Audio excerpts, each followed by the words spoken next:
closet. He has like, I don't know why that's out. I think he wore it for Halloween, and it's been since floating around. Yeah.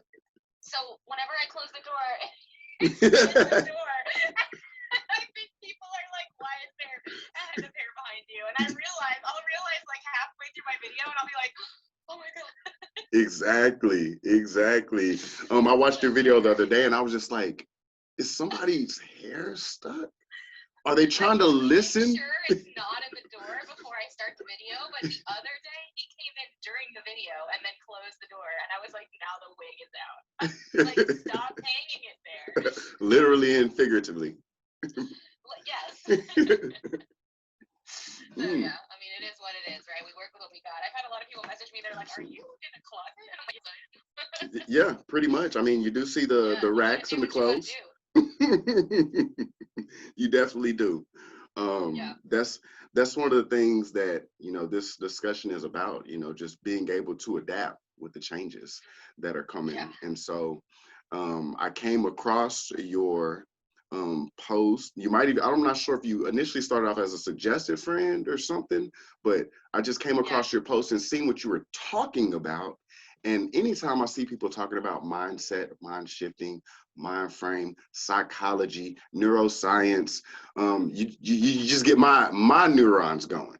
And so that actually triggered me, because I personally started to study myself a few years ago as just my own experiment, psychologically and psychosomatically, you know, seeing why my body wanted different things than my mind at times. And that became really a really important part of my life, because now I almost see that there are multiple beings that exist with, I can't speak for anyone else, but within me, and they don't always agree on the same things. You know, I have a sexual appetite that wants one thing, I have a mental appetite that wants another, and I have an emotional appetite that wants another, and I have a spiritual appetite fighting to align all of them. And so, and then there's like the conscious, ethical / how others perceive you appetite of kind of just messes with everything else, of course, too. Right, because in the bigger scheme of things, you're also battling within yourself, and then once you get outside of yourself, you also are presented with, wow, I could either step on other people's toes because of what I want, or I could figure out how to make things work in my benefit and their benefit by being transparent and vulnerable.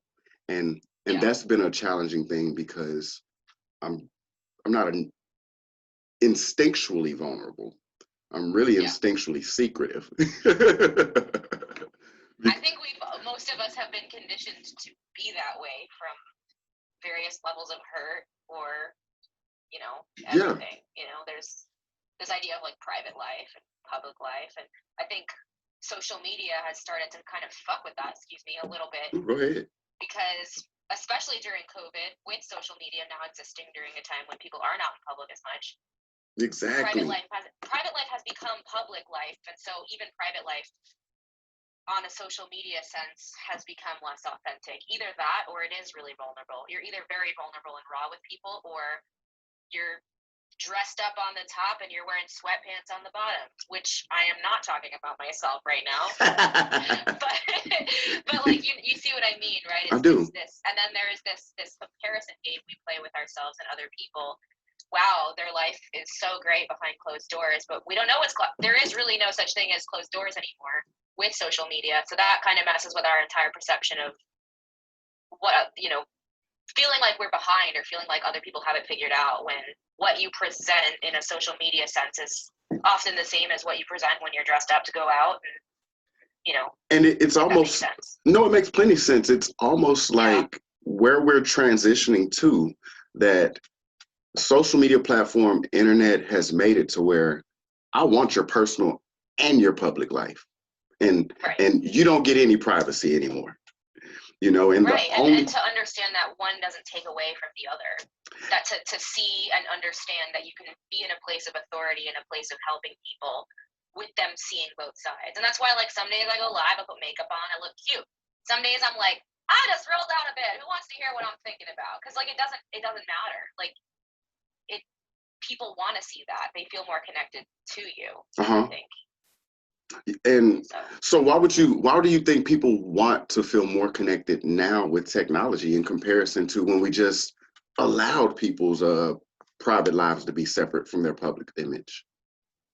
Well, I think there's a lot of things. Social media is something I really struggle with mentally. I was even having this conversation yesterday. It's like, as much as I want to be more consistent, and I know that it is kind of the name of the game for owning a business and marketing it, I have a lot of resistance to like what it is, and my ego gets in the way sometimes because I don't want to be put into this category with like other people.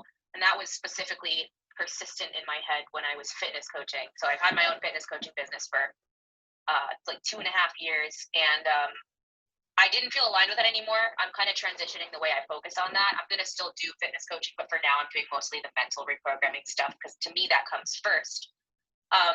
But I find that, and this is actually a conversation I had with someone last night, I wonder how there are some people, they're just so consistent on social media. It's their life. They have an Instagram story every day. They have 3 Facebook posts every day. They're live all the time. They're doing it. They're going. And I think a big part of the problem is that, and I know that this happens with me and maybe other people, like I said, it creates this illusion of them always having their shit together.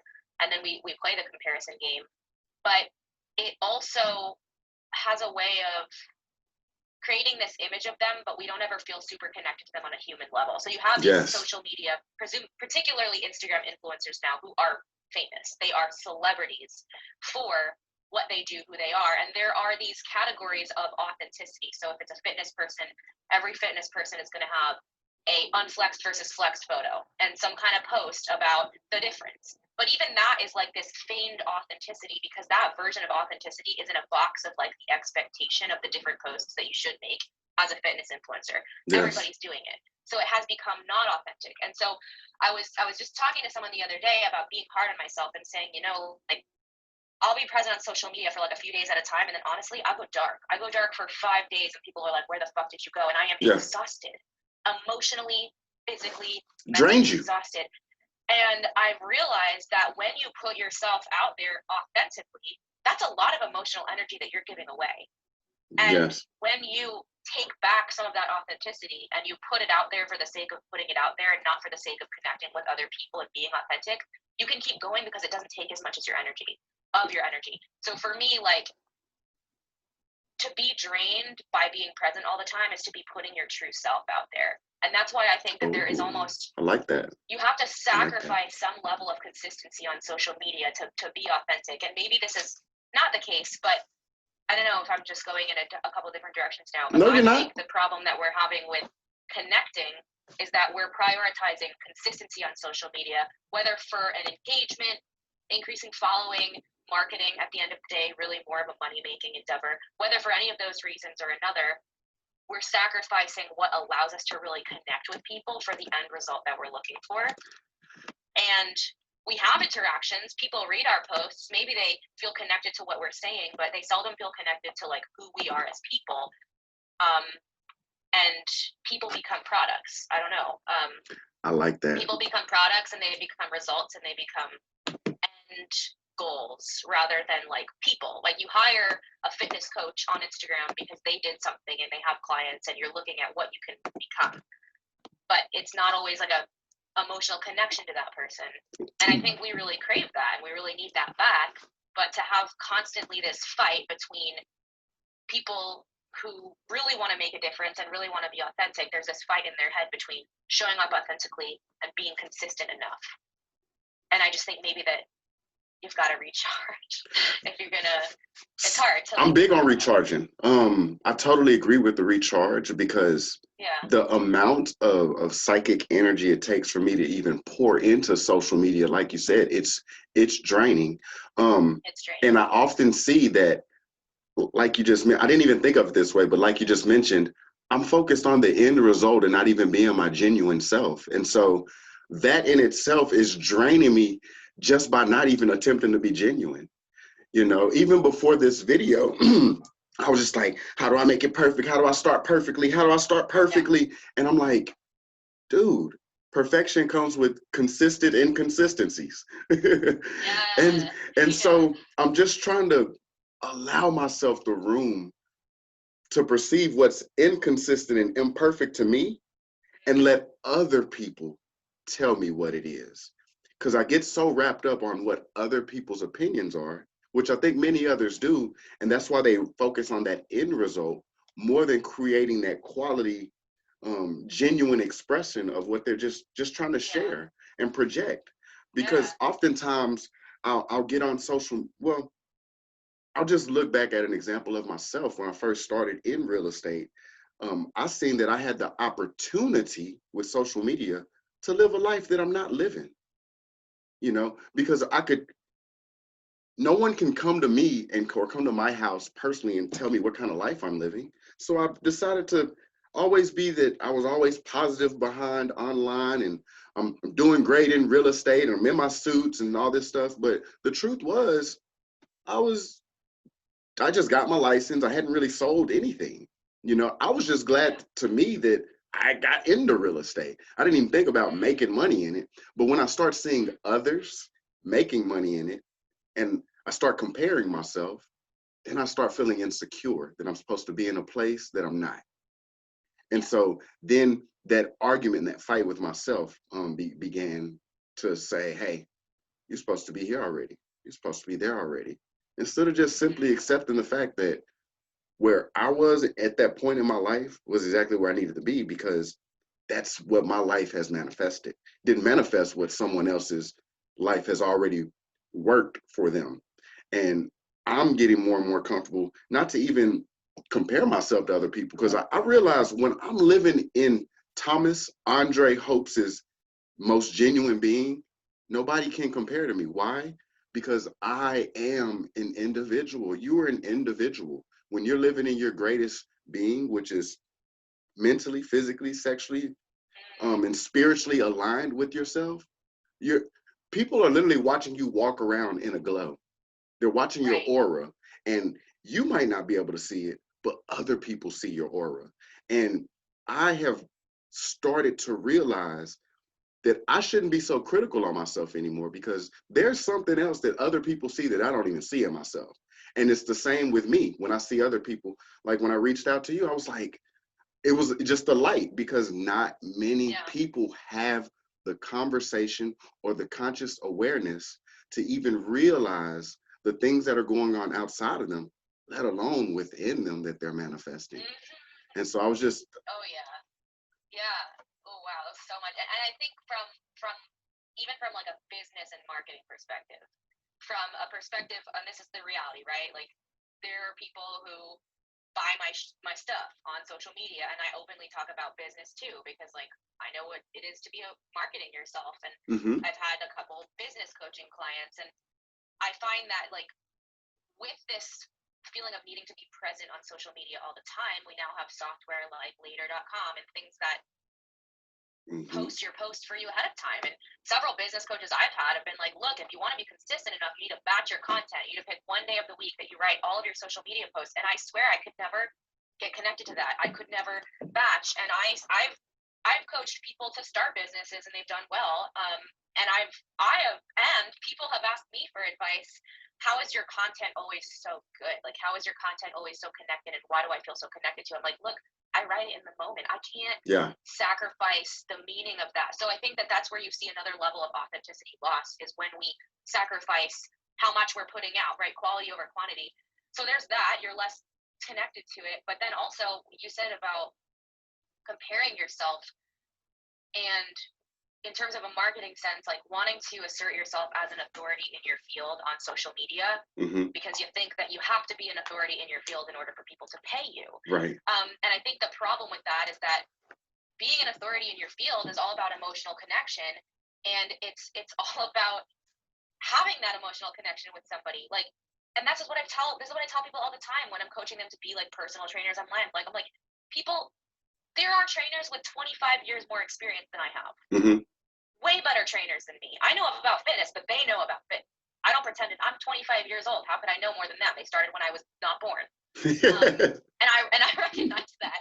But what I have is an ability to present. So like if people aren't impressed by your qualifications or your authority or how much money you've made, like they want to feel connected to you. So my MO with coaching always has been, and like when I started my business, like I had like 40 clients at a time. I was signing 2-3 clients every week, high ticket. Like I got to a point where like I was on a roll, and we had group calls weekly, and people appreciated, I hope, so much that it wasn't just like, hey guys, let's talk about you today. Let's talk about this topic today. Let's have this wall of formality between us. Like I would get on live calls or like freaking wine night Zoom calls with some of my clients who became my best friends, and I cry to them about my life. And I would use that as an example for like what I wanted to talk about that I also might have seen them struggling with. And I would say, look, I'm not over it. It's not done. I'm a fitness coach, but I still have an eating disorder. I still binge sometimes. Like there are still patterns in my mind that fire, and I know where they're coming from, but that doesn't mean that they stop yet. And I think like something that someone always said to me when I was having a moment of imposter syndrome, which I describe as like comparing yourself to others, thinking like, who am I to think I'll be successful doing this? Look at this person over here who's doing all of these things and making all this money. I don't know enough. I don't have a PhD. I don't make enough. I'm not old enough. All of those things is that every teacher has their students. Yes. Every teacher has their students. So like maybe that teacher is your teacher and you're the student, but there are students that can't learn from that teacher because you need to be their teacher first. Right. So I say to people all the time, like even a 6-year-old has their students. It's all the 4-year-olds on the playground. Like the 6-year-olds teach the 4-year-olds. Like you have your students. And not only, it's not just like a level thing. It's endlessly superimposed. Like people are in different mindsets, different emotional patterns. Like people want to learn from someone they're emotionally connected with, not somebody that has the most qualifications. Because at the end of the day, it doesn't matter as much if they're just looking for an end result and a feeling. So I think like we do this to ourselves, and we need to have these conversations more on social media, about social media. I agree. Because it's easy. I agree. Forget. To just dive a little just a bit deeper. Why do you believe that instead of simply seeing like, okay, there's something here that's here to challenge me to make me better, but then there's something here to make me comfortable, to make me feel good. Oh yeah. How is it that so many of us would rather choose the comfortability and good feeling without recognizing how beneficial the actual challenge and pain is what's breaking us through to these evolved levels of ourselves? I hope I asked that right. You did, yeah. And I think the trouble is that it comes in waves, and that the frustration actually comes not from a lack of recognition, but from a recognition. I think we are able to recognize what would, like, how these things would benefit us, whether we want to admit it or not consciously. But that's why we're frustrated when we're not taking action, or we're procrastinating, or we're self-sabotaging, because we look and we say, I'm here, here's what I want, here's the stuff I need to do to get from A to B. And I put my head down, I can't do it. I put my head down, I can't do it. And I think over and over again, we're asking ourselves, like, what the fuck is wrong with me? And we think that everyone around us is doing better by making themselves uncomfortable and growing. And I like to impress upon people that the first major area in my life that I ever detected this on a huge level was when I was like recovering from my eating disorder. I realized that the outside perspective that I had had previously of eating disorders was different from what I experienced when I was in it. I always would think that people weren't aware of what they were doing to themselves. And I think it's different for everyone. So I'm not speaking for everyone. I'm speaking only for me. And I was aware of what I was doing myself. I terrified myself. I wasn't comfortable. There was a feeling of being uncomfortable and not being able to sit in my body. But when I looked at myself, I was terrified by how sick I looked. Like I knew I looked sick, but I still couldn't stop. And so for me, this became an example of everything else in my life, which is I really should start that paper earlier, but I don't. I really should eat better, but I don't. I really should start exercising, but I don't. I really have this work to get done today, but I'm procrastinating. I'm self-sabotaging. I'm putting myself in situations that I don't like over and over and over again, because for some reason I have this belief that although it's what I want to do consciously, subconsciously, it's not what I want to do. And so that got me I was majoring in biological anthropology at the time, so that got me more interested in specifically brain evolution, like human brain evolution. Yes. That's when I started thinking about, like, okay, what is it about humans that separates us from other animals? It's the way that the conscious and the subconscious mind have evolved to separate. And so what we discussed at the very beginning of this video, this war within yourself, is not just what the body and what the mind wants, because what the body wants is really what the mind wants, but it's what it's just the follower. The physical body is just controlled by the subconscious. Yeah. Right? So this is when I got into the study of, like, this is a simplified sense, but there's two main parts of the subconscious mind, being physical survival and emotional survival. And then the conscious mind is more, what do I want? Rationally, consciously. And that's over 90% of your actual functioning. So you build based on survival mechanisms. Your subconscious brain is always going to seek comfort and stability because it makes rules for you based on survival. You are always going to seek the comfort, and you're going to move away from the discomfort because it would compromise your organic survival, like as an organism, right?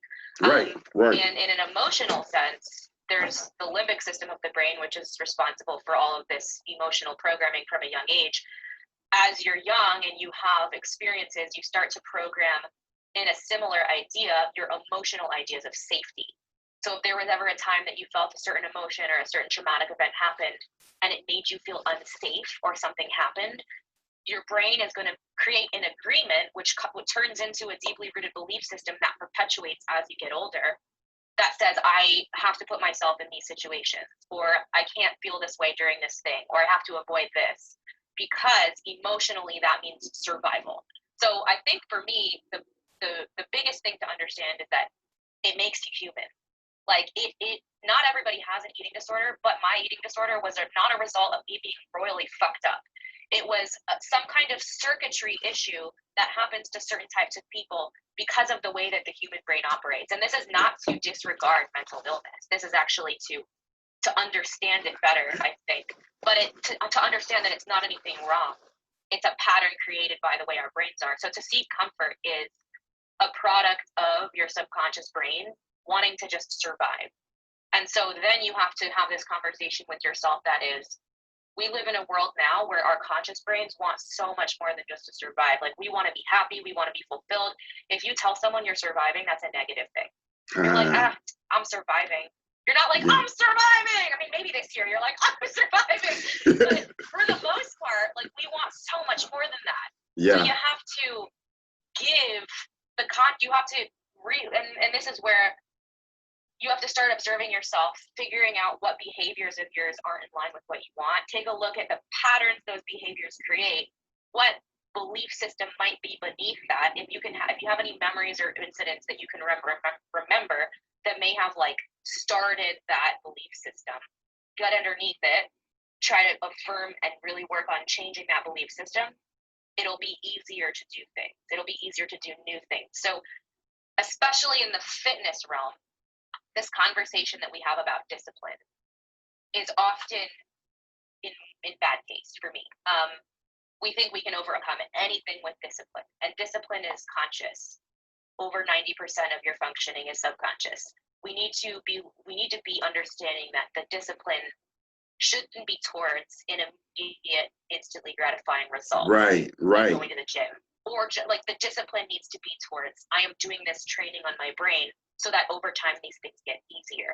And I first understood this in the fitness industry because my thought process was like, why am I more and more frustrated by all these people talking about discipline? If you've been working out consistently for more than a year, discipline is a factor sometimes, but like, you'll like it. You work out because you like it. It's not painful anymore. And so like, to tell the general public, hey, you need discipline and it's so painful and I'm on this pedestal because I've gone through more pain than you, that doesn't make anybody want to actually do it. Yeah. That doesn't make anyone want to participate. You have to say, like, it takes discipline to change the mental process that then makes this feel natural.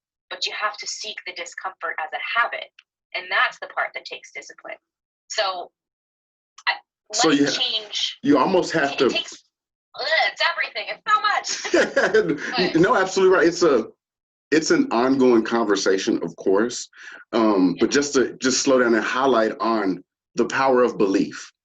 You know, when I looked at my very own belief system and started to see like, okay, intentionally you want things to happen that are good. I think you talked about this, but Oh yeah. really, without putting in that work behind my intention, I kept getting the same results that I was not looking for. And so in putting in a lot more mental focus and discipline, and accepting of the pain, I started to basically look at the pain as a door. And so instead of looking at the pain as a brick wall that I'll never get through, I started looking at like, there's there's something I'm evolving into, and I can't reach it unless I go through this. And so that's how I started to accept pain for myself because, I'm a very sensitive man, sensual man, empathic man.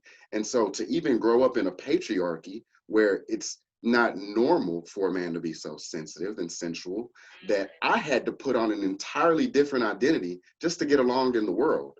And so Yeah. when I go back to the comfort of my own home where I can be myself, or when my friends or family or clients can see that I'm not what I present to the world, it's because I've recognized there are spaces that a a sensual man doesn't fit into that allows him to be accepted unless people have been consciously risen to that vibration, unless people have been Right. introduced into emotional intelligence, unless people have been introduced to heartbreak and love. Like these are all things that I thought that I could protect myself from by just not accepting them.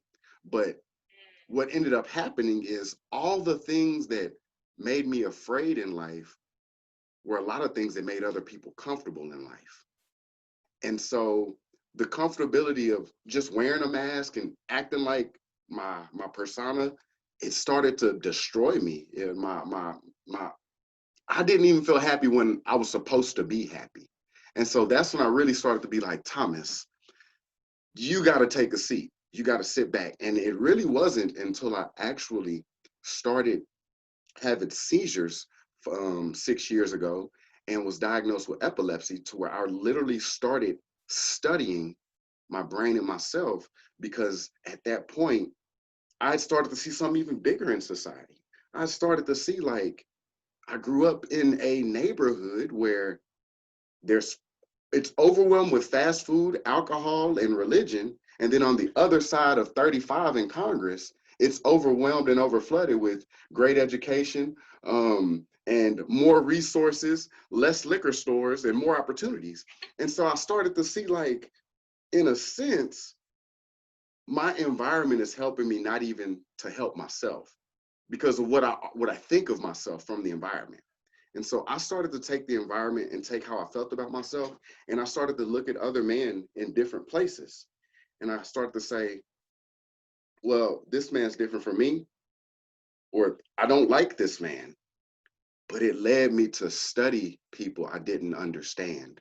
And I was finally able to be comfortable with parts of myself that I've seen in other people. And the moment I started to make that connection, I started to look for that connection in everybody. And so I didn't even look at problems the same. I didn't look at my anger the same or hate, because every time I feel angry or hate or depression or sadness, I look for my connection to who I'm becoming on the other side of that pain. And so now and I'm sorry I ramble at times, and sometimes I lose my train of thought. God, I am a But rambler. but now to bring it up to 2020, where I literally see that I'm way more comfortable in my own identity by accepting that I'm a sensitive, sensual man. And I'm accepting my own femininity. At some point growing up, you think as a dude, oh, you don't get to be emotional, you don't get to cry. And girls do this and boys do that. But what if I do everything girls do and I'm still a straight man? Right. No, I So, think this is just like one example of like the collective consciousness of mhm, like what's accepted, what's not. And this is where you run into there's so much to talk about. But like we're talking about like changing your life with the law of attraction, understanding manifestation. But then we're also talking about understanding the backgrounds of different people, and like this is how for me, like anthropology and all of that, they're a kind of a common, they're kind of all on common ground, right? Absolutely. Like spirituality and science, and but then also getting into like socioeconomics and politics of this year. Like this country is more divided than, I mean, I don't know if it's more divided than it's ever been. Like we've had a civil war before, but like my point is like we are pretty fucking divided.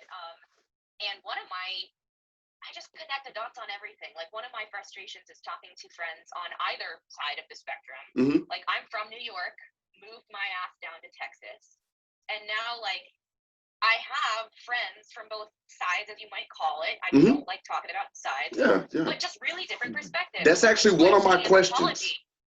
Yeah, this is why I study anthropology, because this the same reason that you can't understand what somebody else is seeing is the same reason that, oh God, it's the same reason that you manifest the same thing in your life over and over again, because you can't see the opportunity for benefit. You have to detect the good things and then put your intention into expanding them.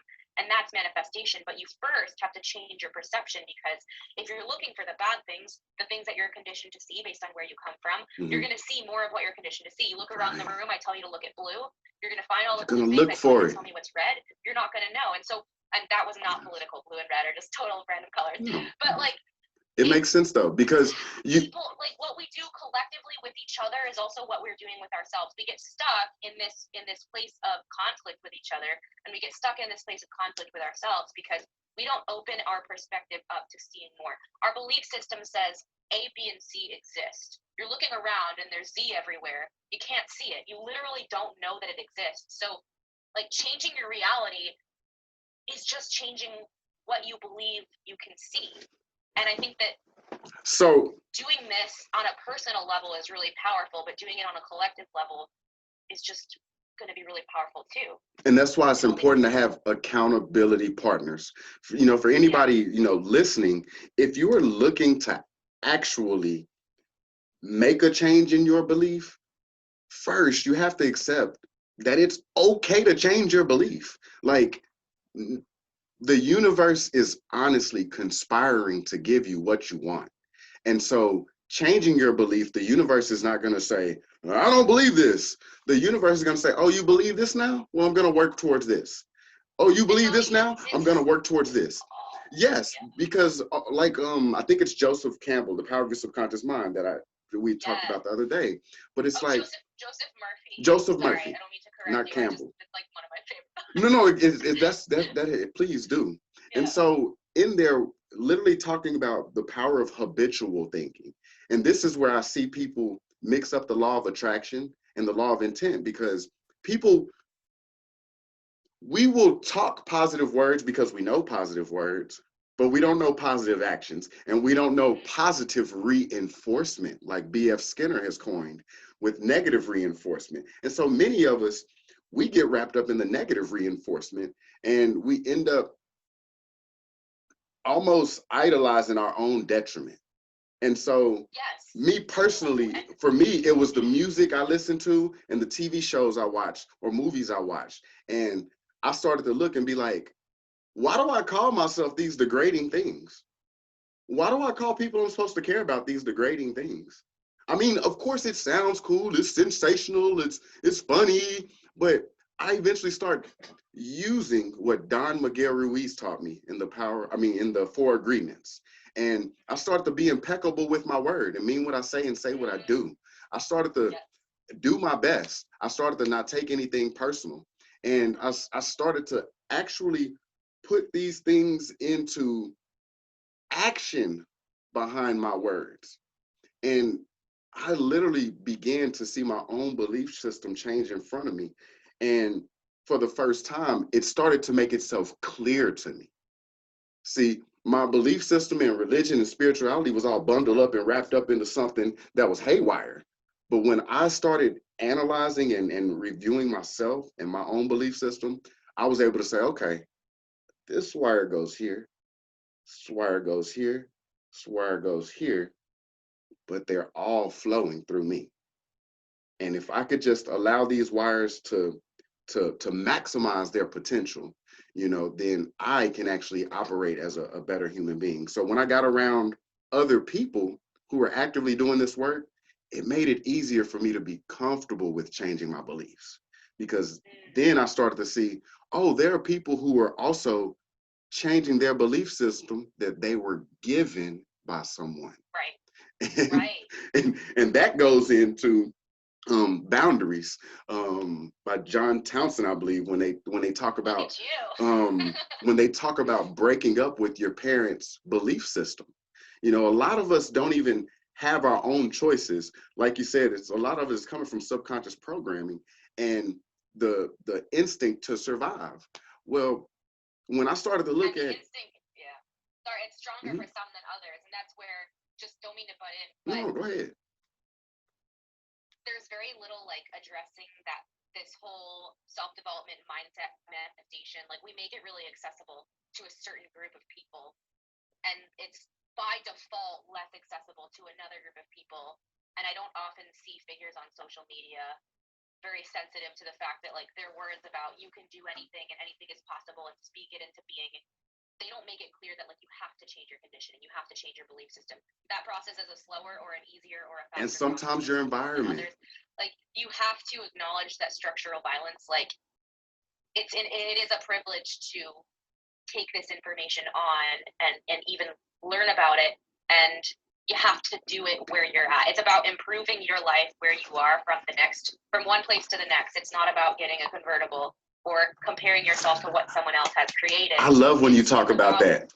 So it's for me, and that's where I got kind of like, I did this Instagram live yesterday and I got like kind of like worked up about it, because like I see just a lot, and this is like, it's like a lot of people have this attitude about manifestation and law of attraction that's like, well, who's this bitch to tell me what I can have? She doesn't know my life. She doesn't know what I've suffered. She's privileged. She's like, so I get that. I acknowledge that like my privilege is above probably many other people's in whatever, however you define that. But I want to bring that information and I want to make it accessible to everyone, but it can't be accessible to everyone if we keep defining it as get things, get stuff, get money, like get. So you're going to go into my question, actually. You're going to go into my question. It's about you. It's about you. It's about you. You know, success, it's not about the stuff. Is success defined by a, no, please, I want you to keep the passion. Is success defined by a blanket statement, or do we define our own success? We absolutely define our own success. I think sometimes we fall into the trap of defining our own success as a blanket statement. So for example, I did a video call for one of my friend's fitness clients a couple weeks back about what I do and all of this. And one of her clients asked me a question, and she was like, okay, she basically, and this is kind of what I was going into before. She asked this question about like, do you think toxic positivity is real, or like, have you been sensitive to that? And or what about these messages about anything is possible and manifestation being insensitive to people who are in scenarios where things are simply unrealistic? Mm-hmm. I don't like to entertain that anything is unrealistic. I think that is a lapse in your belief system in itself. However, it would be completely insensitive of me to suggest that you could do anything. I built myself from the ground up, like bootstraps. Like, structural violence fucking exists. Socioeconomic difference exists. Race difference exists. Like, all of this exists. And so, like, me standing from where I'm standing and saying that is like a slap in the face to somebody else who doesn't see how it can benefit them. So I think, but I told her, and she was like, look, I think it'd be great to be a millionaire, but I work for a nonprofit, and that's just not going to happen. And I said to her, I said, you think it would be great to be a millionaire. That's not your real desire. That's what society tells you want to manifest. Yeah. You think you want to you think that you want to make $1 million because that's what everybody tells you happiness is. What you really want, if you're working at that nonprofit and loving your job, is to feel fulfilled and to help people and to focus on that. And that's your true desire. And truth be told, the problem is manifestation is all about money now, and people are making money and then losing it because they're not aligned with it. And it's like, money flows, it's fine, whatever. My point is, like, you are manifesting what you want. It's just that you think you're supposed to want something else. We have collectively defined success. I don't know what this means. It's like salt and pepper. collective. That's some kind of like blanket statement of this, I have that, and it is on an individual basis. But my definition of success, which I actually have an entire week for in Shift, which I've done before, is a succession of you. Success is a change in your self-identity. We have all these quotes about being yourself, and we don't understand that by being ourselves, we are enabling people to be like, I can't tell you how many of my friends I've heard, I'm just a negative person. I'm just a loud person. I say, look, does that piece of you get you what you want, and are you happy with it? And they're like, no, but that's just me. And I'm like, that's going to change when you change your belief system about yourself.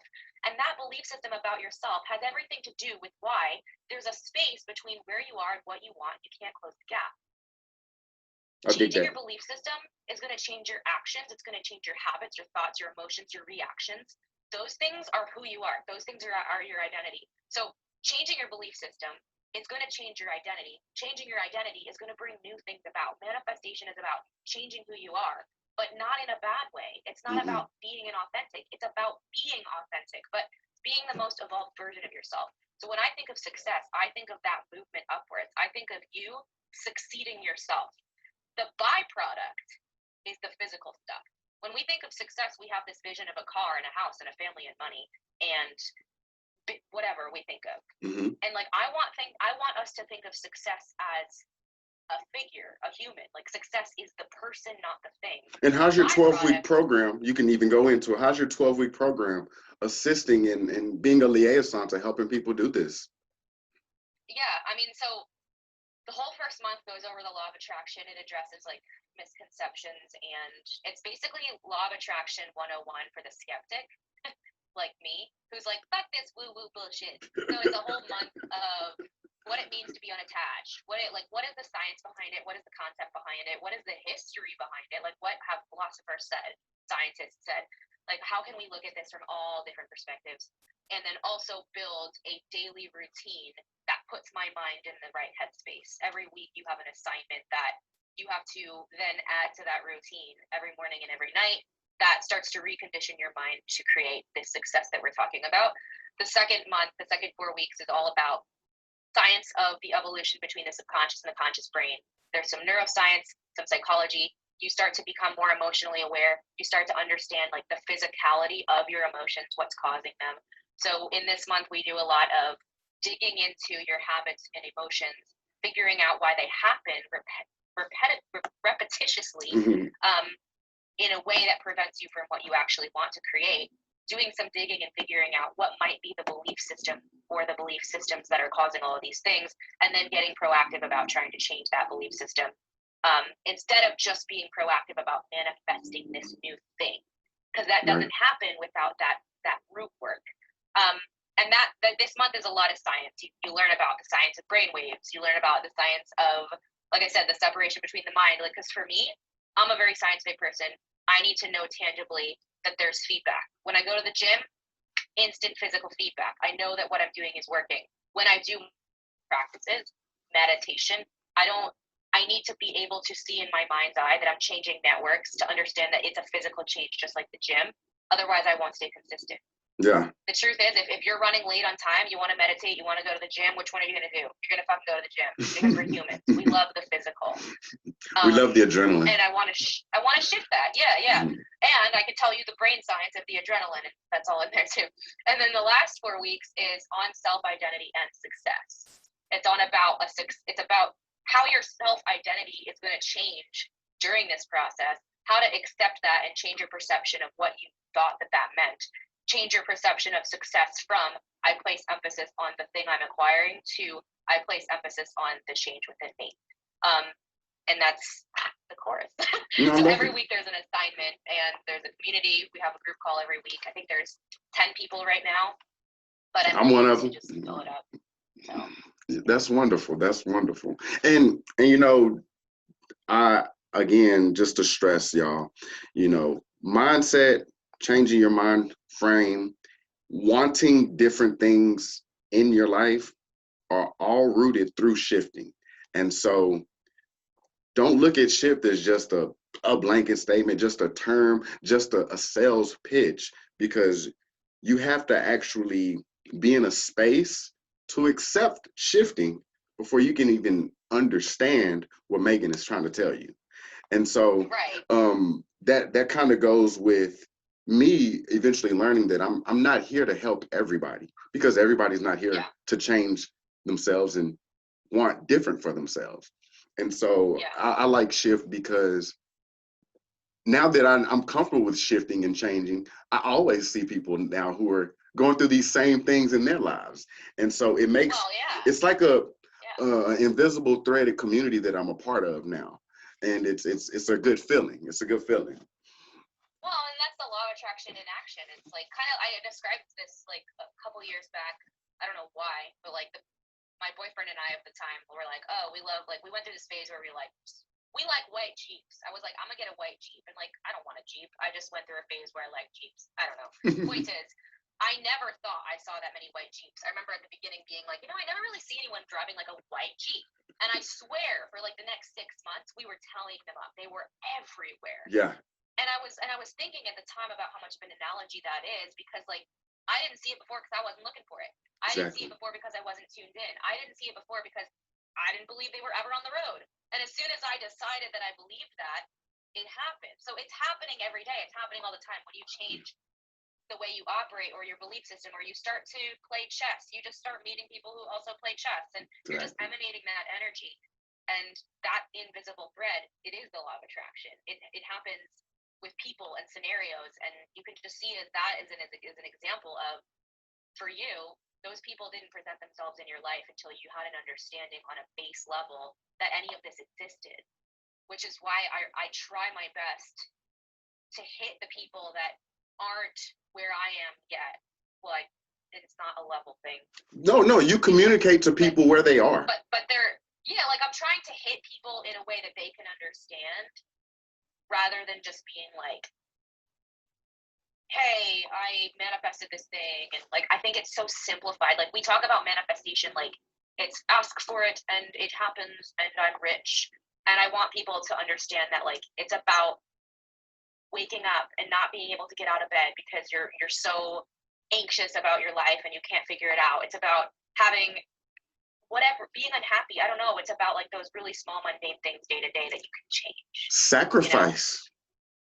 Yeah. Sometimes you sacrifice things you really like and really love for something else that's a little bit more better for you.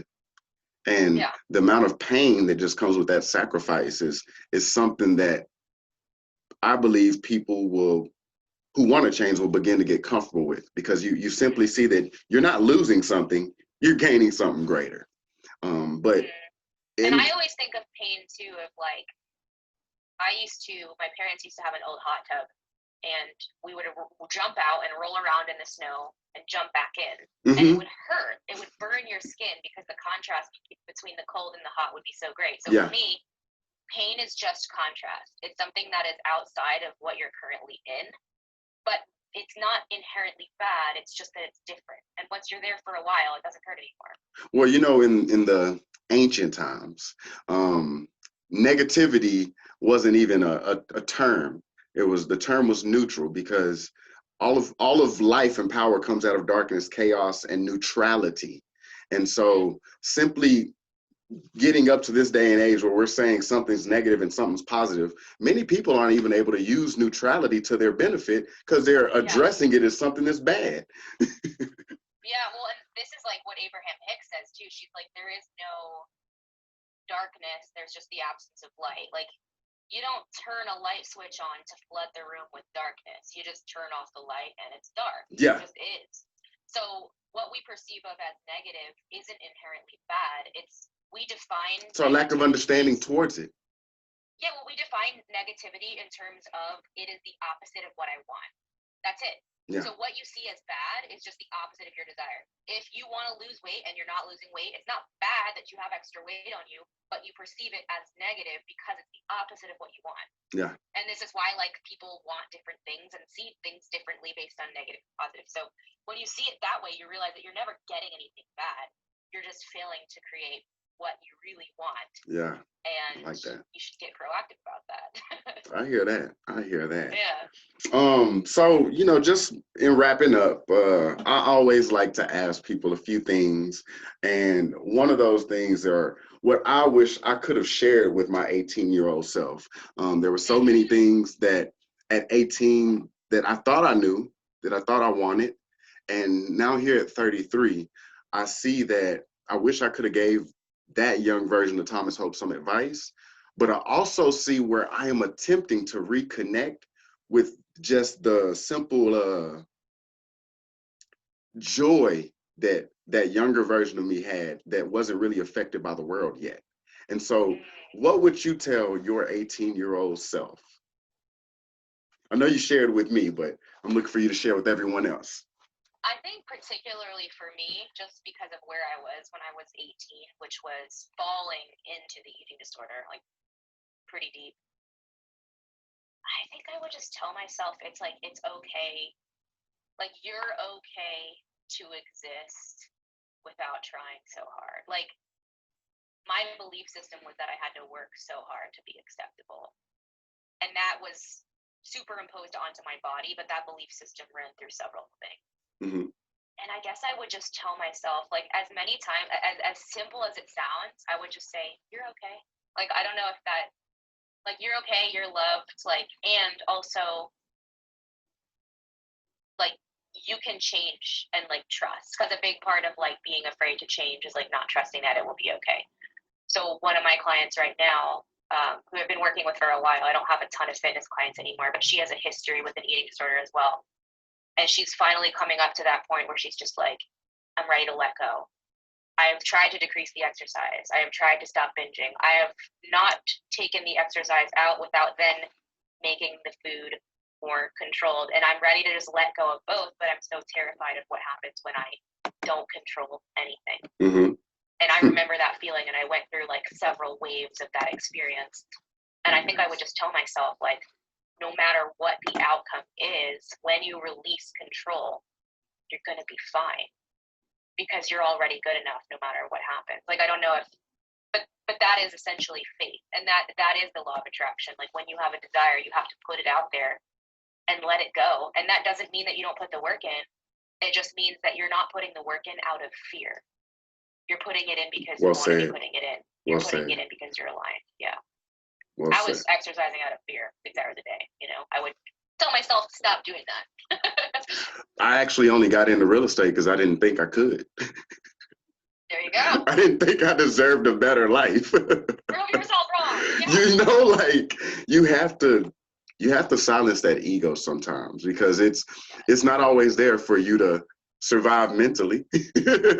Sometimes it's just there to keep you from harm, and some of us confuse harm with actually being hurt. And Marianne Williamson goes into that in so much depth in A Return to Love. Ooh, I gotta read that. And that's, I would love to pick up another discussion with you, because we could just like talk this, next time. yeah, this is Sounds just, like you have a lot to bring to the table on that one. I have so much, but it could only be presented with a conversation like this, because you understand it. And in understanding it, you could also give your perspective and perception to other people that I can't even connect to.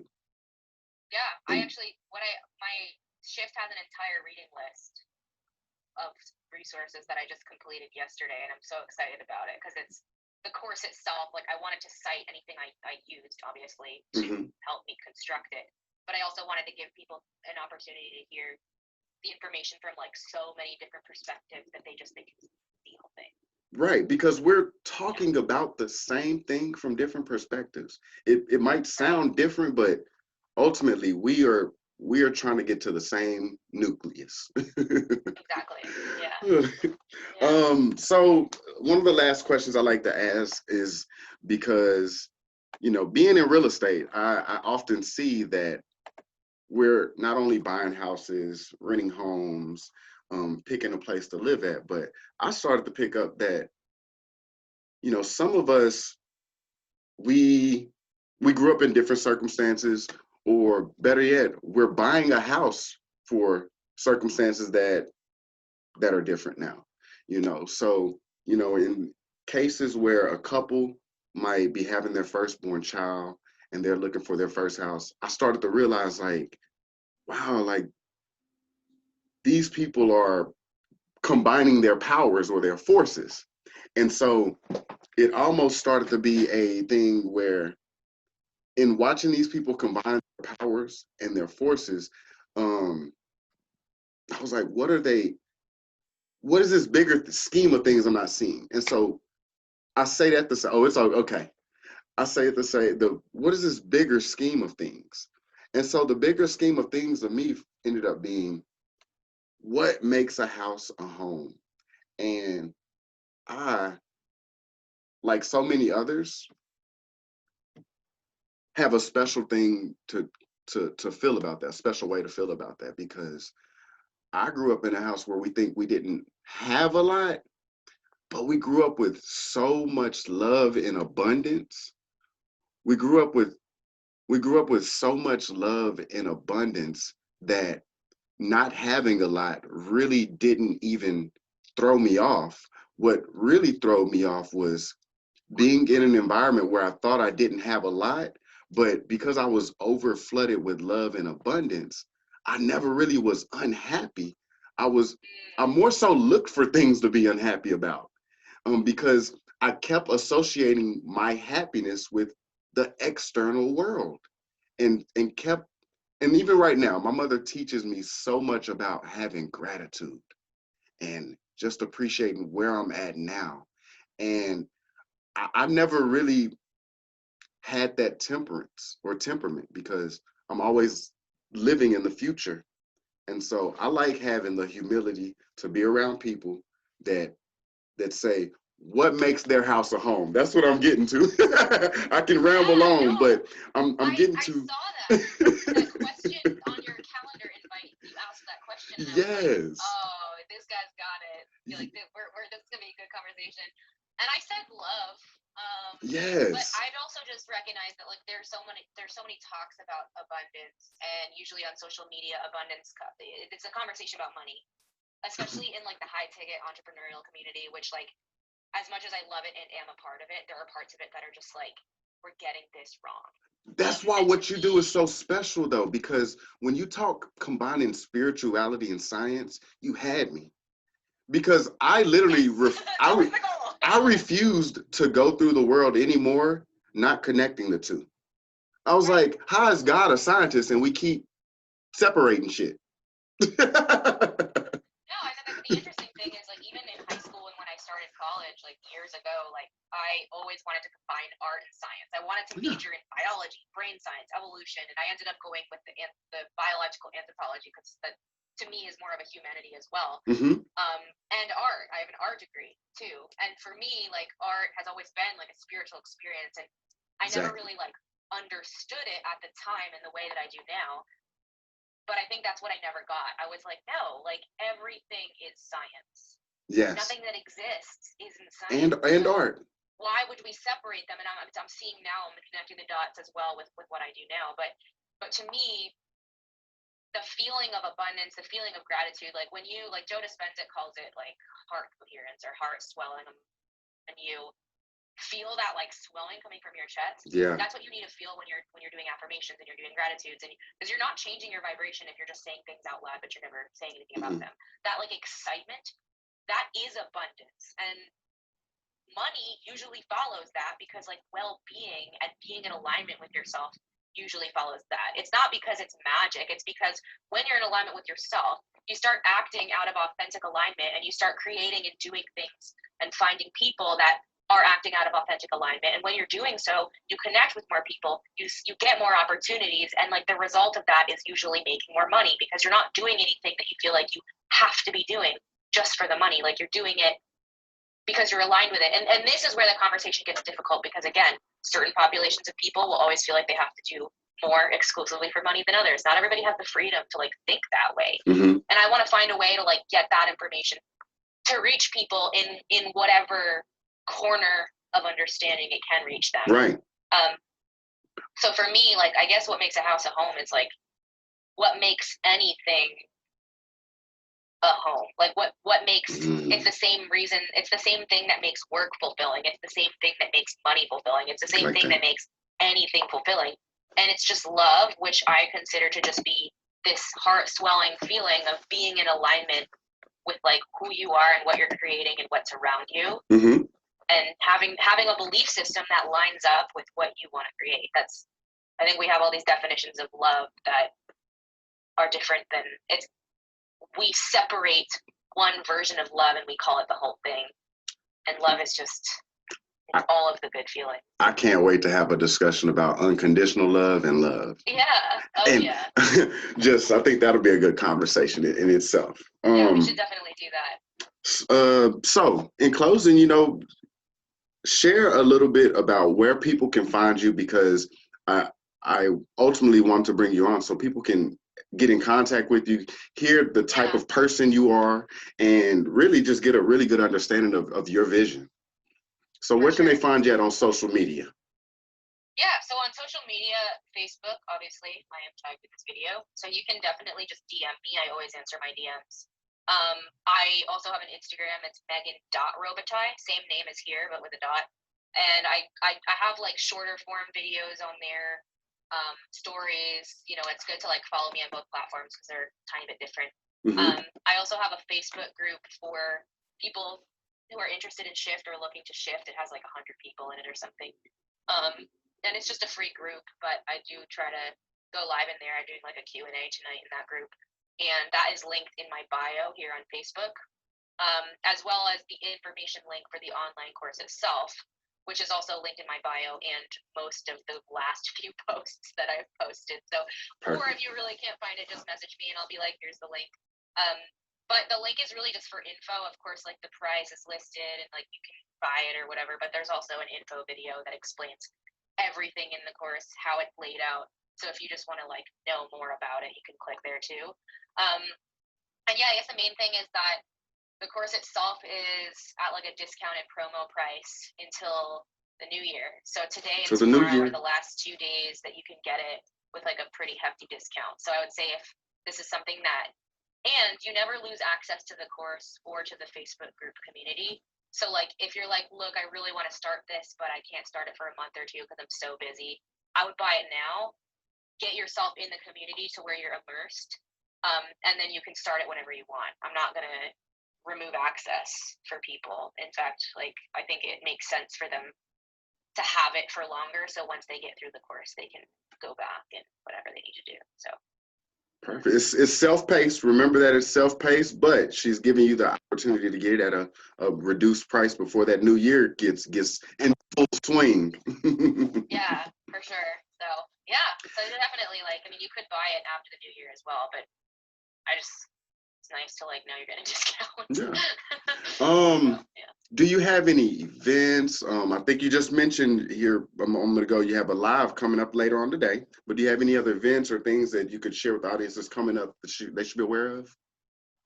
Yeah, I guess just like the launch of Shift. Also, once that is launched in 2 days, within the next few weeks, as I finalize that and get in the groove with those new people, I'm going to start talking more about one-on-one coaching options, which they will all include the course.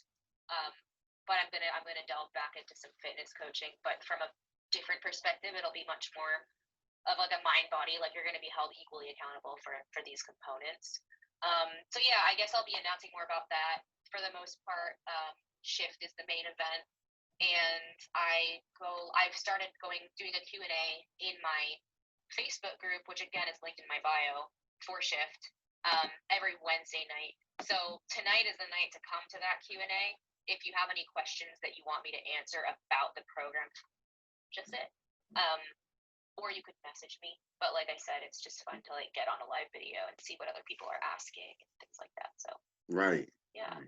Wonderful. Yeah, well, yeah. I do thank you. And just to wrap it up, everyone, just with some final thoughts.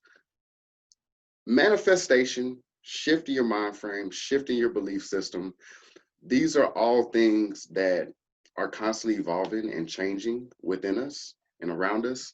And so it's very important to allow yourself the space and the time to usher in the self-development of yourself. Otherwise, you could stunt your own growth by your own expectation and lack of understanding of what you're actually desiring or requiring. And so keep in mind that putting in that perseverance and persevering through that pain is just a doorway and a threshold for you to get through for this new person that you're creating. So this was Thomas Hopes and Miss Megan Robitaille. Robitaille, closer than anyone I've ever met. Robitaille. Everybody thinks that it's Italian, and I'm like, the I is before the L. It's French. Robitaille. Yeah, Robitaille. You got it. Perfect. We've had a great discussion and look forward to more. Yeah, definitely. Thank you so much for having me. Thank you for being on and blessing the channel. Yeah, have a great rest of your day. You too. Talk soon.